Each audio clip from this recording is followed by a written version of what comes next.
Fala galera que já é inscrita no Pautas e Táticas ou que vai se inscrever depois que o vídeo acabar. A análise de hoje será sobre a Internazionale, comandada pelo Simone Inzaghi, e que é mais uma semifinalista de Champions League, depois de ter dificuldade para passar pela fase de grupos nos anos de seu retorno e ser eliminado nas oitavas do ano passado para o Liverpool, mesmo jogando melhor que seu adversário.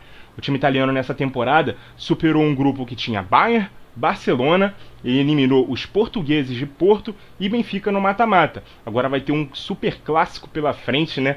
Vai enfrentar o Milan, valendo vaga na grande decisão da competição. Então não esquece de deixar seu like aí, compartilhar com os amigos, e se você não for inscrito no canal, espero conquistar a sua inscrição, beleza? Então a base da equipe interista é o seguinte: Onana no gol, Darmian, Acerbi e Bastoni na zaga, Brozovic ou Çalhanoğlu como primeiro volante, Dumfries pelo lado direito, Barella e Mkhitaryan à frente do volante, Di Marco pela esquerda, Dzeko ou Lukaku é o centroavante titular e o Lautaro Martinez é o companheiro de ataque. Lembrando que esse elenco ainda tem grandes jogadores como o goleiro Handanovic, que já foi titular absoluto, mas perdeu espaço com a contratação do Onana, os zagueiros De Vrij e Skriniar, também o ala esquerdo Gosens, o atacante Correia, enfim, é muito qualificado esse elenco da Inter.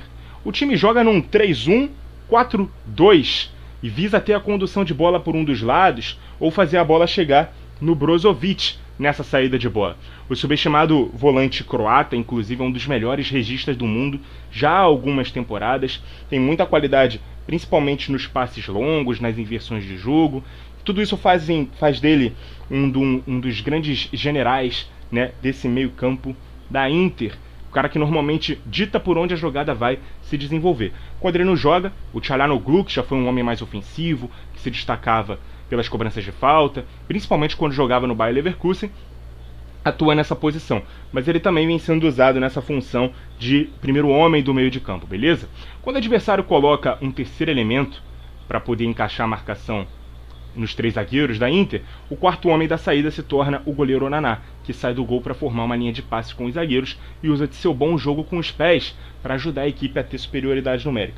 Então, se o adversário marca com três jogadores, os dois elementos mais abertos abrem mais ainda e o Onana sai do gol para poder se tornar uma opção de passe. É um cara que joga muito bem com os pés, além de fechar o gol. A gente tem visto isso na Champions, um dos melhores goleiros dessa temporada, inclusive.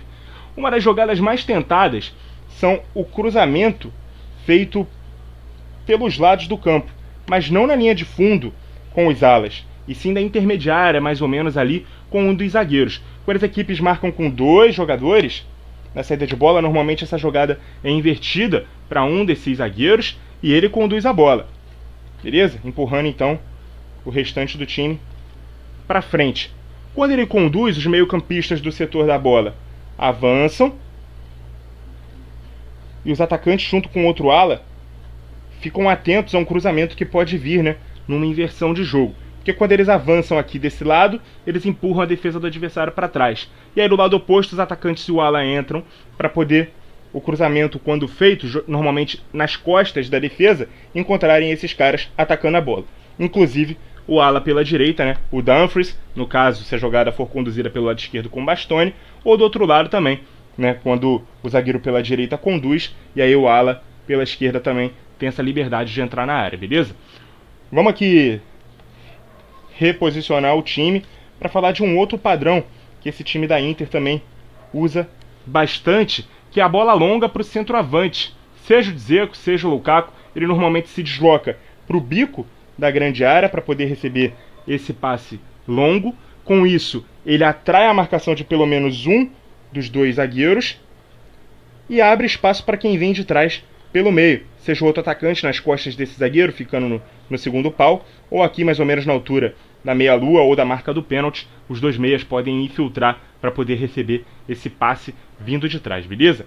Defensivamente, o que a gente pode destacar do time da Inter? A Inter procura parear seus dois atacantes nos zagueiros adversários.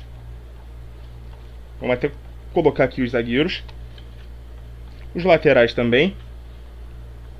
Porque normalmente um dos meias é quem vai abrir e encostar individualmente na marcação dos laterais, não é o ala. Beleza? Quando isso acontece, o ala do lado da jogada recua para ficar juntamente com os 3 zagueiros, o ala do lado oposto recua para a segunda linha. Na verdade não recua, né? Ele permanece na segunda linha, porque assim o time meio que marca num 4-4-2 dentro do campo de ataque. À medida que vai recuando, aí sim nós temos a formação 5-3-2. Uma clássica variação, né, do 3-1-4-2, os 2 alas recuando junto com os 3 zagueiros numa primeira linha com 5, os 3 meio-campistas e os 2 atacantes alinhados. Esses são os padrões defensivos da Inter de Milão. É um time muito ciente de seus padrões de jogo, desde os tempos do Antônio Conte, quando fora campeão italiano, e antes disso, né, vice da Europa League, já tinha bem consolidada a ideia de se jogar nessas bases táticas. Tem um elenco que muitas vezes é esquecido quando listamos os melhores da Europa, devido à falta de grife de alguns jogadores, Brozovic, por exemplo, e até por estar inserido num futebol italiano que hoje em dia é bem menos midiático, né, do que em outros momentos. E claro, também por conta do período que a Inter ficou afastada da Champions League. Mas parece que voltou para ficar, já é a 4ª edição consecutiva que o clube se faz presente, e agora atinge até a fase semifinal da competição, que não frequentava desde 2010, quando foi campeã, sob o comando do José Mourinho. Ainda está brigando pela classificação, às vezes entra, às vezes sai do G4, mas acaba de eliminar a Juventus na semifinal da Copa Itália e vai decidir a competição diante da Fiorentina no dia 24 de maio. E se depender do potencial que esse time tem, não vai ser a única final que eles irão decidir nessa temporada. Será que eles vão estar em Istambul na última partida da temporada, na próxima final de Champions League? É o que a gente vai aguardar para ver. Inclusive pode comentar aí quem você acha favorito, Milan ou Inter de Milão nessa semifinal de Champions. Muito obrigado a você que acompanhou o vídeo até aqui. Continue ligado no Pautas e Táticas e até a próxima!